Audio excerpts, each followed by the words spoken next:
Hi, Thursday morning பிரேக்ஃபாஸ்ட்டுக்கு தோசையும் எறா தொக்கும் தான் பண்ணலான்னு ஃபஸ்ட்டு பிளான் பண்ணேன். அதுக்கப்புறம் ஆஃப்டர்நூன் சமைக்கணுமே, ரெண்டுத்துக்கும் சேர்த்து ஒரே ரெசிப்பியாக பண்ணலான்னு சொல்லிட்டு சடனாக பிளான் பண்ணி எறா பிரியாணி ஸ்டார்ட் பண்ணிட்டேன்.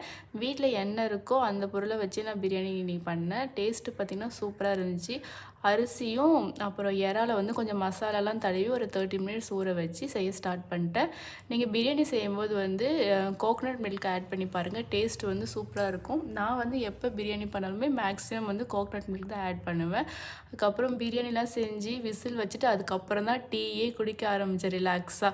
அப்புறம் டீ குடிச்சிட்டு சைடிஷ் வச்சு பண்ணலான்னு சொல்லிட்டு முட்டையும் ரைத்தாவும் தான் பண்ணேன். ரெண்டுத்தையுமே பிளான் பண்ணி வச்சுட்டேன். பிரியாணி அதுக்கப்புறம் திறந்து பார்த்தோன்னா எவ்வளோ சூப்பராக இருக்குது பாருங்கள், செம்மையாக இருந்துச்சு டேஸ்ட்டு. மார்னிங் அண்ட் ஆஃப்டர்நூன் ரெண்டுத்துக்குமே நாங்கள் இதுதான் சாப்பிட்டோம். அல்டிமேட்டாக இருக்குது. நீங்களும் ட்ரை பண்ணி பாருங்கள். தேங்க்யூ ஃபார் வாட்சிங். பாய்.